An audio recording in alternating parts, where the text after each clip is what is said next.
Over the years, Ashley, we have had numerous conversations with the folks at the American Truck Historical Society. We realized recently we had actually never been at the American Truck Historical Society Despite site. it being in our backyard. Quite literally, here in Kansas City. So we decided we would do that. Brad Patterson is a membership president. Membership director of ATHS, and you have welcomed us here today. We appreciate it. Thank you. Thanks for coming. We enjoy people walking in off the street, or people make appointments to come in here. They've heard about it, they've read our magazine or whatever, but it's always interesting when people see this for the first time. I mean, they may have seen a brochure that shows some of the things we have, but when people come, they go, wow, this is really impressive. I know I did the same thing when I first walked in the first day on the job. Yeah, I don't know what I was expecting, but it wasn't this. We've just briefly kind of walked through, and it just seems like there's room after room after room. We're still debating the future. Are we just a club for trucking enthusiasts, people that restore trucks and they love trucks? Okay, that's pretty important. We got 20,000 members. That's important. Are we a library? We have 500,000 pieces of data in the back. Everything from owner's manuals. We have 3-ring binders, for example, probably 13 of them, the 6-inch on Kenworth alone. All the trucking companies. You want to know something about a trucking company that your father drove for back in the 1950s, it's no longer around. We have the history of those. So maybe we're a library, but mostly we're in charge of preserving the history of trucking. And that includes every aspect of it, every decade, and of the 100 and some years now that the trucks have been around. I think that's the most important thing. And that's kind of the thing that I enjoy coming to work for every day. And we were talking earlier too about just that, preserving the history of trucking. And we've talked with Tom Mullen, who's also been the president here, I believe, former president, multiple times. That's what this is all about. And it was kind of surprising to me in a way that nothing like this existed before what you're doing here, and nothing like this exists anywhere right now. There are, right? Like the Mack Museum is in Macungie, Pennsylvania, and they have the entire history of Mack trucks. There's the Pacific Northwest Truck Museum. They have a lot of trucks themselves in the Truck Museum, a little bit something about them. There are Iowa 80 up in Walcott, Iowa, has a neat truck museum which is lined with antique trucks. But for somebody to have the entire history, and there really isn't like anything like this in the entire world, of keeping the official record, if you will, of trucking, that in this era this happened, in this era this is when the innovations came, this is why the innovations were important. Here are some of the trucking pioneers. And if you've been around truckers at all, you know that truckers love to tell stories, and they've all got stories, and some of them are recorded in these books that make great reading, and they will make great reading, I think, 50 or 100 years from now. And that's why we exist, just to be the preserver of the history of trucking.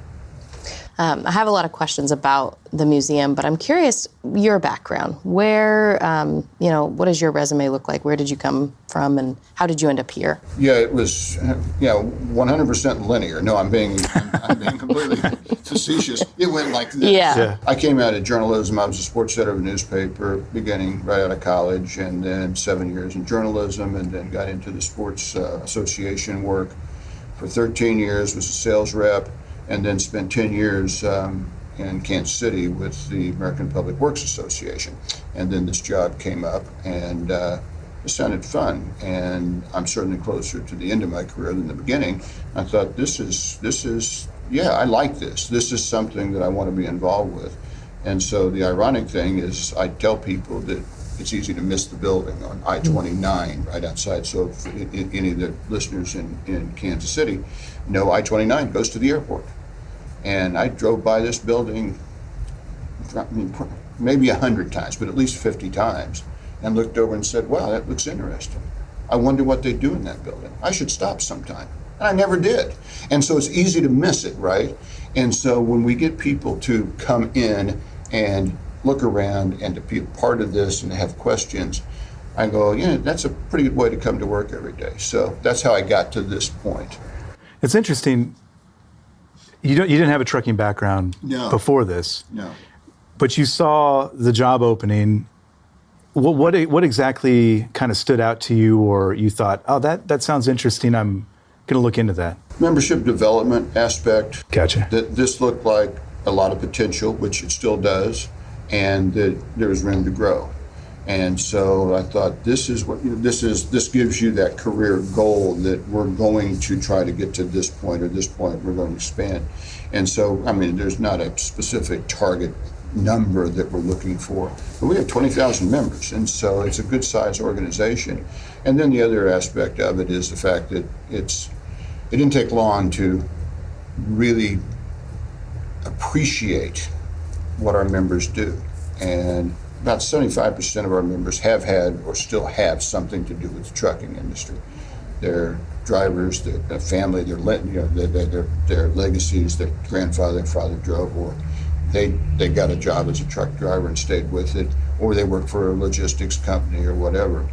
And about 25% of our members are just enthusiasts. They love this stuff. They love the old iron, as they would call it, and they spend their weekends in their shop restoring and working on their truck, and then they take it to a truck show. And you guys have been to truck shows.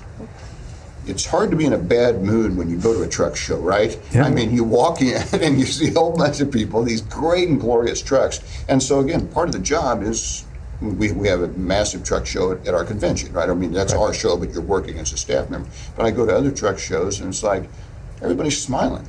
There's every generation here. You know, I mean, it's like, this is a fun and a part of the trucking industry, if you will, the restoration aspect of it.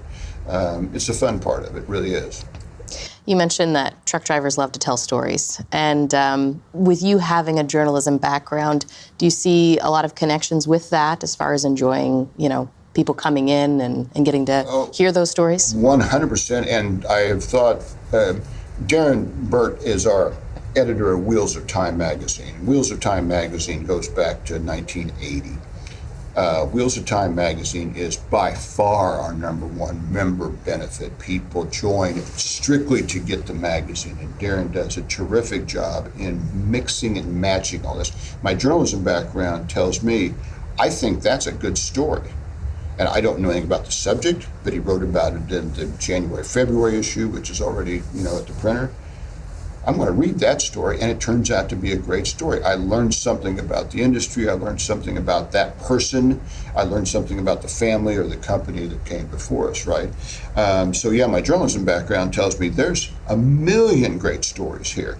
And I mean, I've talked to people on the phone, and it's like, no, the issue is not, I want to hurry up and get this phone call over because I got a million things to do, and I don't have time to listen to this story. Is tell me more. Tell me more.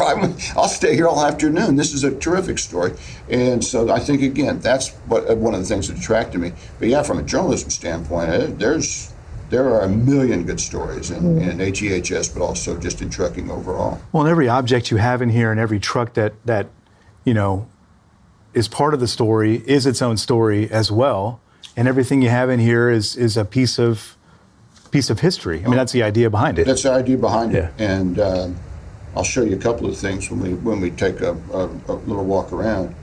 I have a phrase that there's an old-fashioned logbook that is part of a display.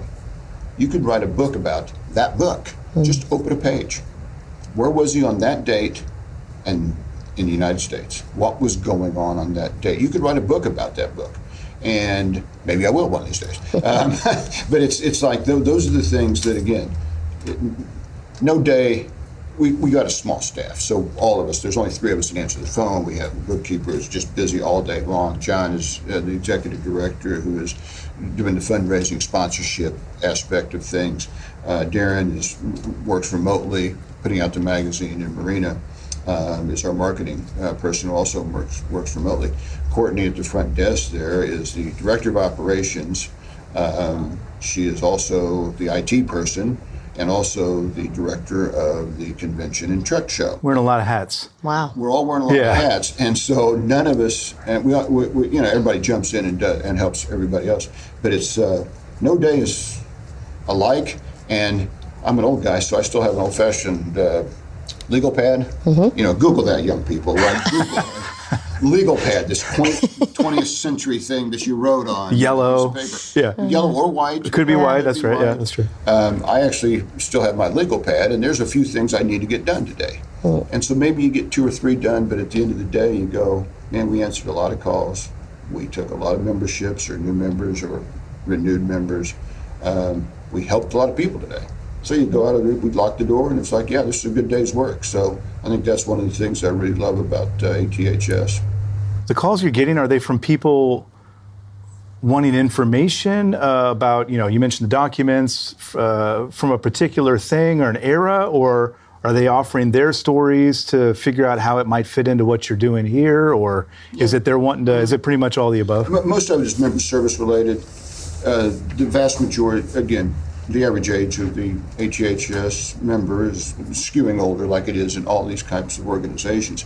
And they've been renewing as opposed to renewing online, they've been just calling and giving us a credit card over the phone for years and years and years. And so we've always do that.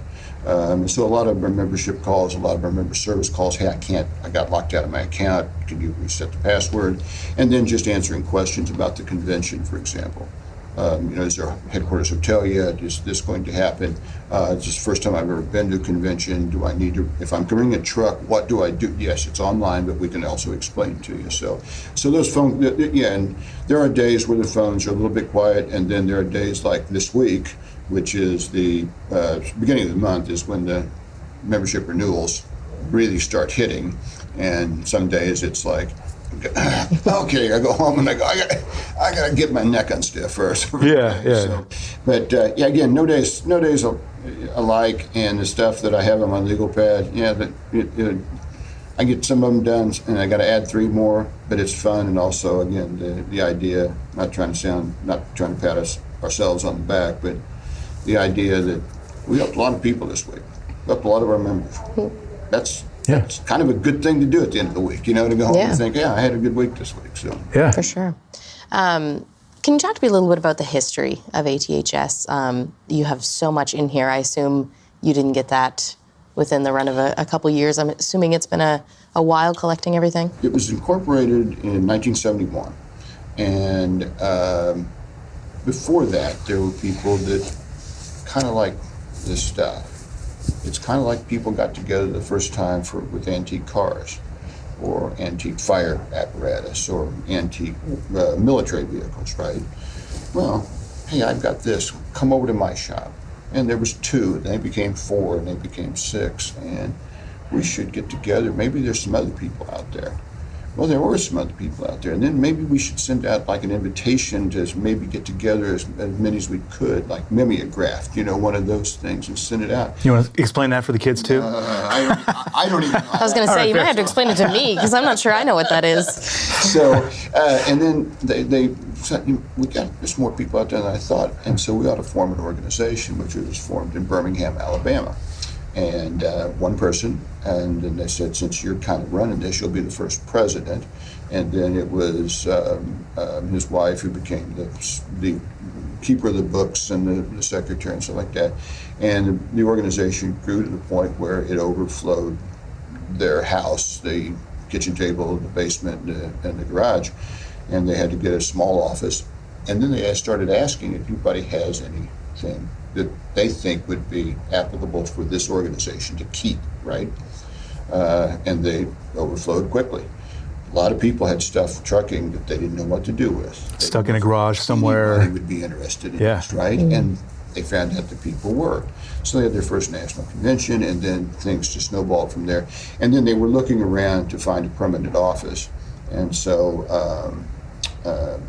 working your way up into the 1980s and 90s, a home of your own, ATHS members raised enough money to buy this building in Kansas City. Really, the only caveat was they wanted to be in the Central Time Zone, which makes all sorts of sense for an organization like ours. And they moved here in 2002. So it was big enough, which you can see it's big enough to handle quite a bit more stuff. And we just have some long-range plans on how to organize it. And to what your earlier question, right when we started, are we a truck club? Are we a museum? Are we a research library? Are we a Hall of Fame? And those are the things that we can continue to do all of them, but I don't think you really can do one if you don't do the other. You know, if you're not keeping the history, you can't really have a Hall of Fame. If you're not keeping the idea that people are really enthusiastic about refurbishing and refinishing and restoring these trucks and brilliance, and they're so the pride of having finished this truck. You can't do that without providing the magazine and instructions and stuff on and examples of how people have restored similar trucks. So I think maybe we will continue to try to be all things to all people.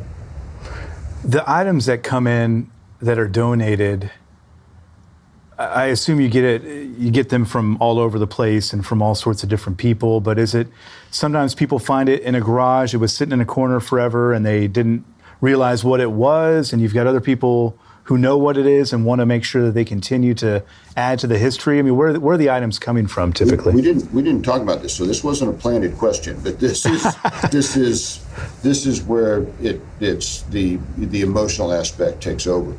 There are people that hear about us, and we all know how this works. Grandpa or Dad passed away, and we have all of his stuff.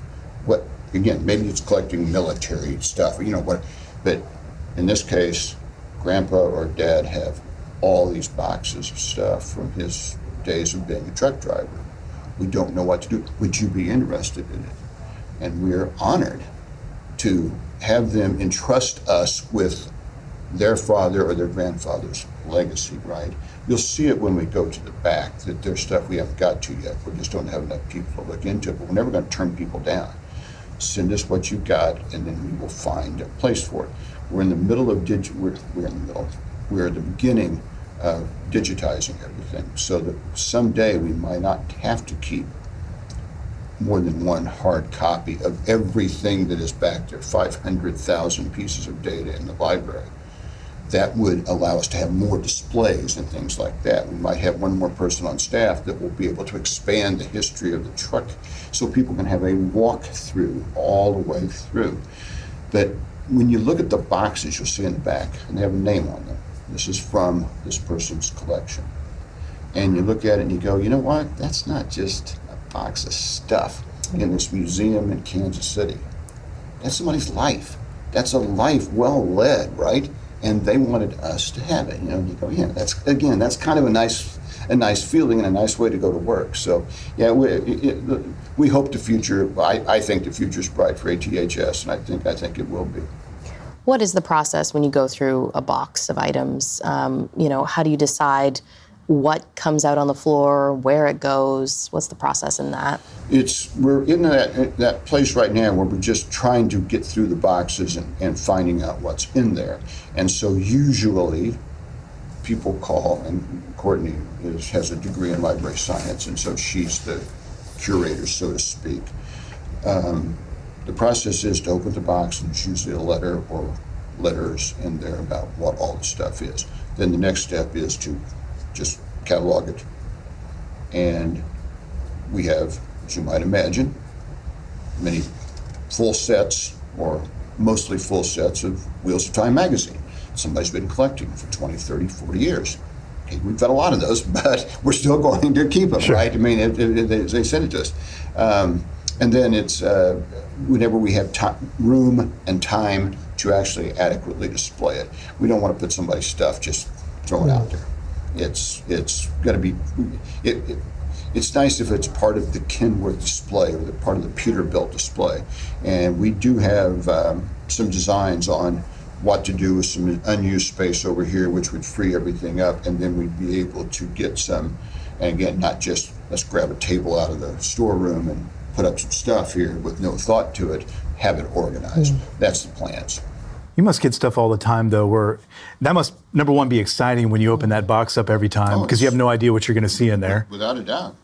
And then also, I imagine there are sometimes you open that box and you look at what's inside and you think, what am I looking at? What is that? That's got to happen all the time, or pretty often, I would imagine. The biggest thing, too, is that if you go online at aths.org, you will see that we have online now, and many more to come, 60,000 photographs. And you can sort by era, you can sort by manufacturer, you can sort by trucking companies, you can sort by individuals, and walk these pictures out. So just as an example, you would understand that your grandfather was a driver for 40 years, and he's given us you're giving us to the ATHS, you're giving that stuff to ATHS. So you open these manila folders, and there are dozens of pictures. That's cool, that's cool, that's cool. No ID, no caption.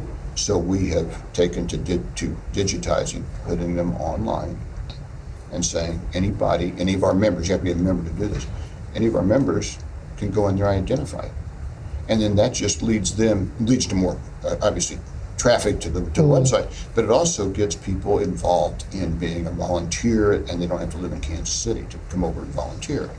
And that's what's cool is that you get somebody saying, oh, that's a 1938 white truck, and it was modeled blah, blah, blah, and they only made 190 of those. And I mean, somebody knows something about that nobody else knows, and now that's a caption on there, and that's part of the trucking history. So yeah, when we get I just keep going back to the same thing. It's almost with, I don't want to say reverence, that's overstating it, but it's just anticipation when you open the box that something cool is going to be in here. And sometimes it, that's a subjective term, but sometimes it's not all that cool. I mean, it's just stuff. Yeah. But it's somebody's stuff that they wanted us to have, and so it's still treated, from a respect standpoint, and then we will find a place for that one of these days. Do you have a favorite item? I know that might be picking Picking a your favorite favorite child, yeah. but yeah. The two favorite displays are the first two when you walk in.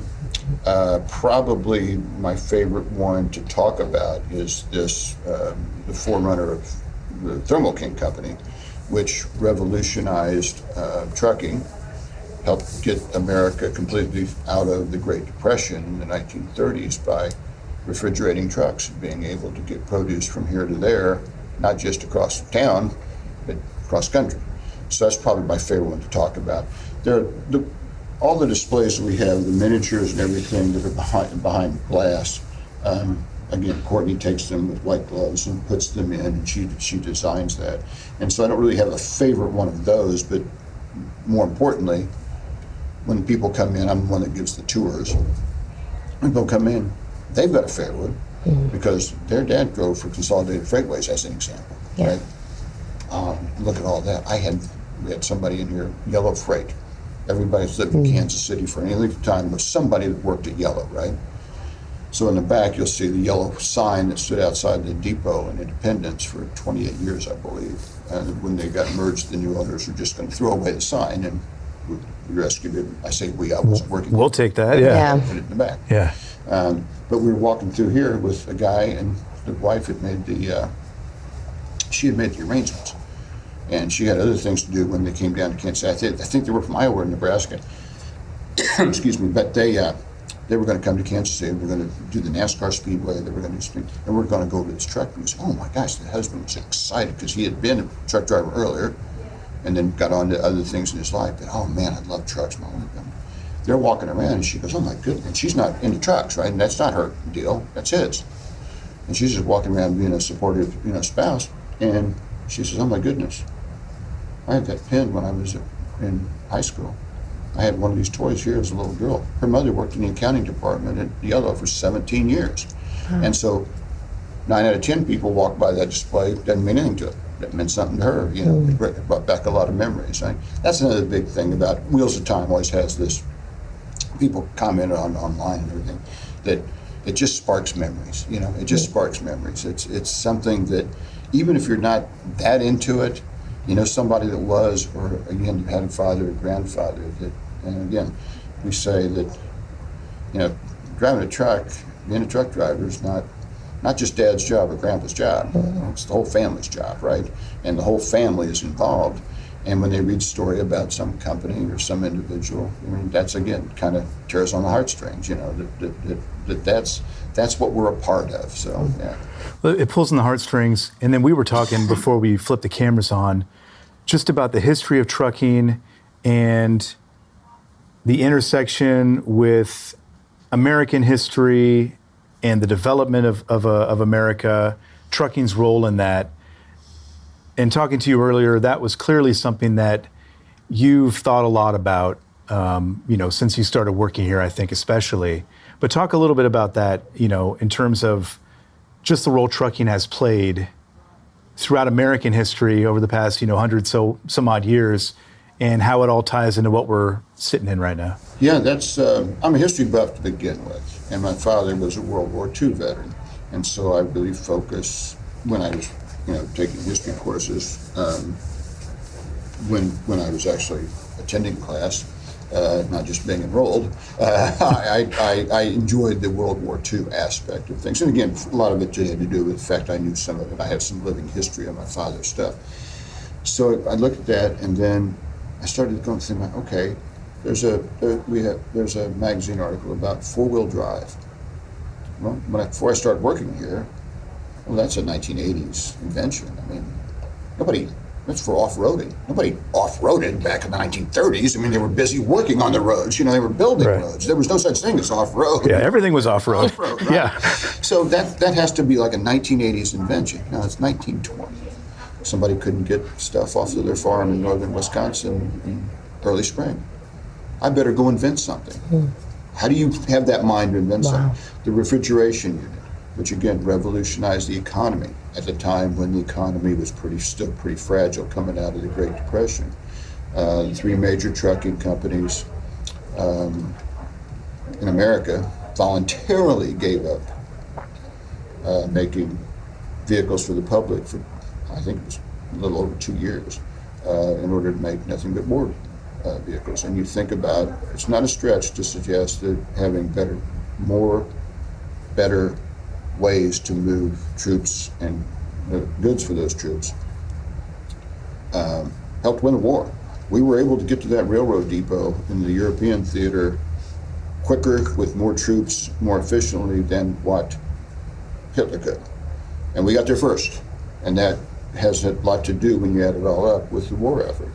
And I told the high school group when they were here, I think it was in May, then you go to the interstate highway system, which now trucks don't have to drive at 10 miles an hour through every major city in America. They can go from here to here to here.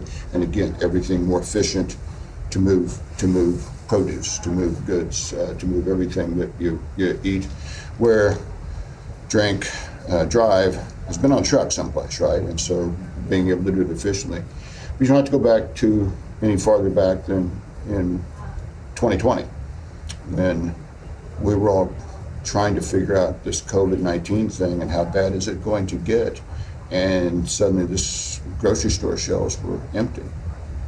What's going on? Well, it's because the trucks are parked. We don't know how bad this thing could get. We don't know what we don't know. We will get it figured out. We have one driver, two, who gets to load it? What precautions do we have at the other end?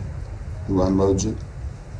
They got it figured out, and all of a sudden, magically, the store shelves were full again, right? And so trucking has been a part of all that. In my discussions with some of our members, our current president, David Schnauz, is the president of Clark Transport out of Houston. And so I had a nice conversation with him about the future of trucking, like autonomous vehicles, for example.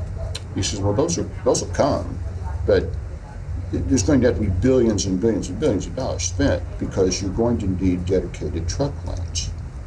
But if you can imagine I-29, 2 lanes going north, 2 lanes going south, and a dedicated two dedicated truck lines with trucks going just one after another, all programmed, and all the trucks coming back out here. That's going to happen. It won't be in my lifetime. That's going to happen. But it will be part of American history. He told me trucking's always been able to evolve. And it's still the most efficient way to move things. You talk about the electric vehicles. And again, pointing to the timeline of the trucking industry. First time I heard about electric vehicles of any kind, I think had to be in the early 1980s. I mean, there were prototypes I know out in the mid 80s and stuff, but blew my mind. Okay, Yeah. electric vehicles. Yeah. It was back in the 1920s. I mean, they had electric trucks. Was that right? I didn't know that. And it was like, I didn't know that. I mean, Yeah. every time I walk by, I learned something. You learned something new. And it was like, so, and again, American history and trucking, again, I think people are bullish on the trucking profession because it is always been able to evolve and still be the at least comparatively the most economical way to move all of the stuff that Americans have, right? What is it, though, that you think has captured the imagination? Because you have international members, too. You were saying earlier you had a member from Japan. A life member. Member. First life member from Japan. And I would assume that they are fascinated by the American trucking culture, the history, and everything else. What is it, do you think, that captures people's imagination about American trucking specifically? Is it just all the things you just kind of laid out there? Yeah. To me, it's more of a supposition as it is to being sure. But I know that the people in Europe, for example, and we have a handful of members in the UK, we have members in Scandinavia, in Norway, and in Sweden. We have we have a number of members in Canada. We have 190, 200 some members in Australia. And again, there is something about that era of American trucks, and that I'm thinking that it's because of how well made they were, and this represents a bygone era, and the fact that it's American ingenuity. And I think that there's, certainly not turning it into a political discussion, but I mean, the way things are around the world now and people's perceptions of Americans and what America stands for is different than it was. But I mean, I think there is that era. That era is not going to change. It was the 1970s and the 80s aren't going anywhere, and the stuff that we used, including trucks that we used in the 70s and 80s, has stood the test of time for people. And again, I think it's kind of a pining away for the romantic era of the 70s, 80s, and 90s. Yeah, there's a kind of a cowboy type of feeling underneath all of it. Finding new frontiers and toughing it out. We've got it's very well. Somebody wrote a book on the trucking pioneers, and there's the whole book on Western trucking pioneers. When you're talking about the 1930s and 40s, I mean you were pioneers out there, right? And it's when you read those kinds of stories that we talked about earlier, it's like, man, this. Yeah, it's if you decided you were going to do this, you couldn't do it. It just had to kind of evolve. And man, if that wouldn't have happened, that wouldn't have happened. And think of all these people and how they came together to build, the roads in the Pacific Northwest after somebody decided to cut down all the trees, and then we're going to get the trees out of here on trucks. And so it's like it's all that stuff dovetails. So it's. Like I say, I learn something every day. I mean, I really do. I learn something every day, and I learn something about some model of truck or something that happened in history. And Wheels of Time magazine is a good, in addition to keeping people up with what's going on in ATHS, it's also a really good historical look at trucking and trucking people. You mentioned about having school groups come in. Do you have a lot of school groups that come in often? Not a lot. So No. Courtney has a child in elementary school, and so she's working that, and I'm working.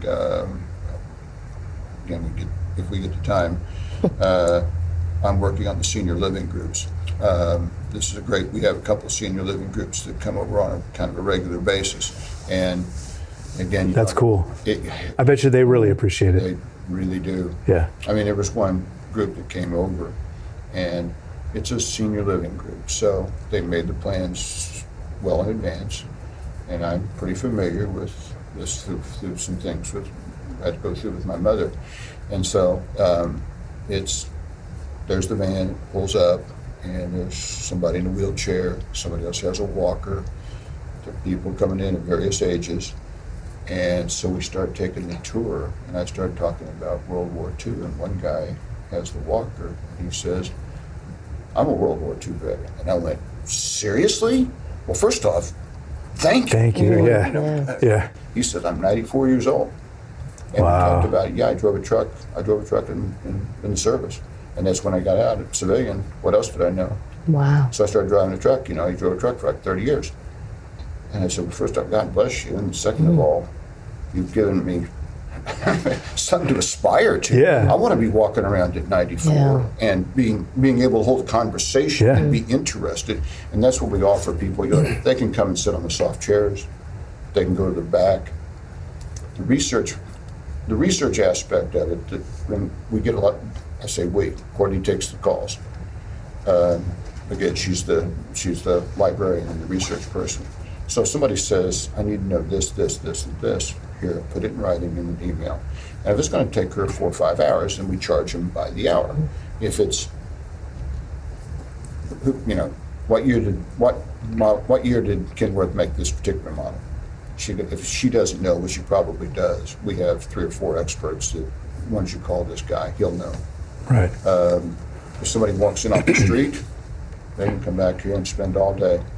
And they can research, they can just read, they can read trucking magazines, books, whatever. And then we sell it out of the bookstore. So again, that goes back to we're doing a lot of different things. Research is completely different than just coming in as a library. And maybe someday we'll be able to check out books and stuff. That's another thing that we hadn't thought about. It reminds me of a presidential library in that respect, in that you do have so many things to offer. Another thing that you've introduced in recent years, and you talked about pioneers, we'd be remiss if we didn't talk about the Hall of Fame. And you've started to honor those pioneers, each and every year, and talk about their accomplishments and their contributions to the industry. Talk about the Hall of Fame just a little bit for anybody who may not be familiar. The Trucking Hall of Fame was started in 2022, and it was a way to as I was starting, as a way to dovetail with the other aspect of what we are doing, collecting all this information. There are people that have meant a lot to the trucking profession, so we need to find a way to honor them. So when you go back there and you look and you go, okay, here's the people, among others, and I'm not going to mention them all, but among others, there's Edgar Worthington, Harry Kent, and Edgar Worthington, Kenworth. Still around for 120 years, right? I mean, it's the 100th anniversary was 2023, so it's been 105 years, right? Kenworth. Just those two guys started it, right? The Mack brothers. Who else belongs in the Trucking Hall of Fame but the Mack brothers? And you have a whole timeline of the Mack brothers. But then there's people that Frank Sieberling from Goodyear is credited with creating the compound that allowed the truck tires to be made bigger and hold more air. He belongs in the Trucking Hall of Fame. Without him, Yeah. we wouldn't be where we are now. Yeah. And then you go on to OIDA as an example. The organizations that have meant so much to trucking, there needs to be some place to honor them separately than their own website or their own headquarters organization or their own national convention. This is a way to honor and remember, for instance, again, all of the services that OIDA has provided to truckers and independent operators through the years, and what it's meant to the future of trucking and what it meant to the past of trucking. First corporate member we had invented to the Hall of Fame was Walmart. Still world's largest employer of truck drivers. I do a little game every once in a while. I go to the back. We have a staff meeting every Friday morning.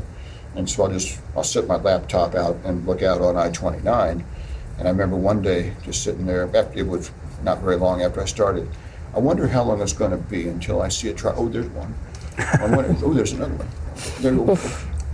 Okay, there's another one. Every 10 seconds there was a truck, right? And this is obviously a well-traveled interstate, and it's near the airport, but still. Well, I wonder how long it's going to take me until I see a Walmart truck. Like 10 seconds. Yeah, right. There it is. So Yeah. Walmart deserves to be in the Hall of Fame. Yeah. And then you look through there, Kenworth, for example. So 2023 was Kenmore's 100th anniversary. And so they knew they were going in, and so you make the arrangements, and their corporate media people flew in on the corporate jet with the current president and CEO and honored, the 100 years. It's our 100th anniversary, and it's great to be inducted in this Hall of Fame. This is great. We love trucking and everything else. Beforehand, they got together with some of their biggest dealers, some of the regional managers, and they arranged to bring a truck from every decade, from the 1920s to the 1930s to all the way up to the 2020s. Nice. So I am now describing to you some of our members, some of our board members, been driving for a long time, 30, 40 years. Big. They've seen it all and done it all. Not impressed by nothing. Jaws drop. Man, they weren't out there. They were geeking out. Yeah. They were, yeah. oh my God, look at this. And so they were snapping pictures, and it was so fun to see that. And that's the kind of thing that brings the generations together, that the people that can do that. But the Hall of Fame is a way to not only recognize the people that we're honoring. This year, one of the inductees was Louis Semple Clark. And his name would have been lost to history, of course, but he invented autocar. And you go, how does that tie in? We go back to the American history aspect. How did you get cars from here to there quicker? I just invented something, right? And so he's in the Hall of Fame, and we have a scholarship in his name, in HEHS. And so the Hall of Fame gives us that visibility, I think. That's something that, it's not the day-to-day. We're not the ATA, we're not lobbying on fuel prices, on tolls, or on labor practices or anything like that on Capitol Hill. But this gives us visibility, not just us, ATHS, it gives visibility to the whole trucking profession. And also it gets covered in some media outlets that are not necessarily involved with this profession, with this industry. Yeah. Well, and you're honoring them and their stories, and by extension, you're honoring each individual truck driver who's out there as well, who are, benefiting from all the things that came before them, which is a cool thing about it. These are the people that came before us, Yeah. and they do need, and the companies that came before us, you will see that again. Fred McKinley Jones is the inventor of what became Thermo King and refrigeration unit, which revolutionized trucking. We talked a little bit about that. Fred McKinley Jones was 20 years old with no college education. He was a mechanic. He was doing part-time custodial work to help the family. It's important to note that he was an African American. It's 1938. African Americans were not treated very well in this country, and certainly not listened to in business. The company lost, the truck broke down. They were taking chickens from someplace around Indianapolis, I believe, up to the stockyards in Chicago. Truck broke down. They lost an entire load of chickens. I can only imagine the smell. Yeah. The president of the company is devastated. This is half a year. This is tens of millions of dollars in today's money. I cannot figure it out. Why can we refrigerate? They're even putting air conditioning in movie theaters now. Millions of Americans didn't have electricity, right, in certain parts of this country. Why can't we figure it out? Put Fred McKinley Jones on the job. He said, I got it. Figure it out. Wow. Yeah. And I don't know how people's minds are that incredible that I can go in and see this in my mind's eye and then make it work. And that is itself American history in a lot of ways. But also Fred McKinley Jones, deservedly in the Trucking Hall of Fame, was the first African American ever inducted into the International Engineering Hall of Fame. And so it dovetails now in not just trucking, but into the engineering profession, right? That these are some of the people that came before us. That's a name everybody should know. It should be in history books. Sure. Oh, without a doubt. Yeah. The thing with next year, 2026, so in 6 months, our national convention is going to be in Springfield, Missouri. Last year it was in Madison, Wisconsin. Next year it will be out in Salem, Oregon. It's also the 100th anniversary of Route 66. And when you say Route 66, you smile. Everybody knows what that is. They wrote books about it. And songs. There was great Songs and TV, yeah. There was a TV show of it. Yeah. I mean, they made literally a TV show about all the stops along Route 66 back in the 1960s, right? How did people get out to the West Coast from anywhere on the East Coast? And they got to Chicago, and then they came on Route 66. Well, that's going to be the 100th anniversary there, and our truck show is going to have a big place in that next summer, because you think of all the trucks coming from the north, the south, east, and the west, and Route 66 literally runs down what is now Main Street of Springfield, Missouri. And so, just like in the quote old days, there's going to be trucks coming from every direction, and it's going to tie together with how important Route 66 was to the building of the country. So again, to be a part of that and to be part of, again, collecting the history is, again, what we do. And I think that's the thing that gets all of us, up and not. Again, I don't want to overstate. I don't leave out of bed every morning. I when it's just 5 degrees outside, like it's going to be tomorrow morning. Sure, right? sure. But it's still, when you get to the office, it's fun. And again, we can work just like everybody nowadays. You can work remotely once in a while, and it's not a big deal. I'm an old guy, so I just kind of prefer to be in the office if I can. But it's that's the thing that again, being a part of the history. What's going to happen today? It is a pretty cool place to work. And part of the reason we're here is, I think, to let people know that they can come by and check it out. I know that's something you want to let people know. We're going to walk around here and check out a few exhibits here in just a moment. But for anybody listening or even watching this maybe on YouTube, just let them know how they can kind of get involved, stop by, become a member, all that stuff. It's easy if you have internet access and you want to go online. It's at aths.org. It's pretty easy. And then you'll see a membership tab, for example. If you're interested in joining, we have various different kinds of membership like everybody does. An individual membership is $62. But for that price, you also get 6 issues of Wheels of Time plus a Showtime issue that has pictures of every truck that's at our national convention. So last year in Madison, this year technically last June, in Madison, Wisconsin, we had 876 trucks. Every one of them was magnificent. Yeah, I bet. Every one of them was going, I've never seen anything so great. Oh my God, look at that one. Yeah. And so the cost of membership, we're a nonprofit. We're not trying to make money, but we're also not trying to lose money. So the more members, the more sponsorships, the more advertising sales we have. Obviously, the more we can do here. But anyone's welcome to stop by. It's right off Interstate 29. It's on exit 10, if you know, going north on I-29.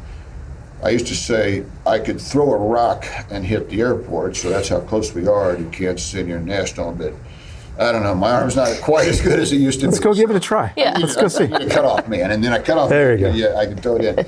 And then from a volunteer standpoint, there's lots of things. And again, if you're just interested in seeing what we have here all around, we're going to walk around and see some of it. You can just walk in off the street. We're open 8 a.m. to 4:30 p.m. I'm usually here at 7:30ish or so, and you don't need to make an appointment. You can just walk in. If you want to come up on the weekends, we will open them for meetings. We open them for individual or groups that want to come in on the weekend. I'll drive up and open the office and give you the tour and everything on the weekend. And volunteering, there's a whole tab on the website about volunteering. We need people in person if you're in the Kansas City area. But you can also go online and do some volunteer work for ATHS by looking at old photos and identifying old photos, if you know something about the photos. So there's lots of ways to get involved. Again, the number one member benefit is Wheels of Time magazine, and believe me, you'll get the money's worth out of a membership just for that. And then you can also, from a sponsorship standpoint or the Hall of Fame, you can do you can get involved in a lot of different ways there. Brad, we appreciate sitting Thank down you with so you, and much. we'll continue this on elsewhere. Oh, for sure. Thank you for coming. This is, anytime you get to tell a story of ATHS, I think more people will, I heard about that place, or I didn't know there was something like that in Kansas City. So, so any opportunity I have to promote the organization and the people that work here and everything, and more importantly, the 20,000 members, I'm glad to do it. So thank you for coming. I do Yes. appreciate you to making the effort.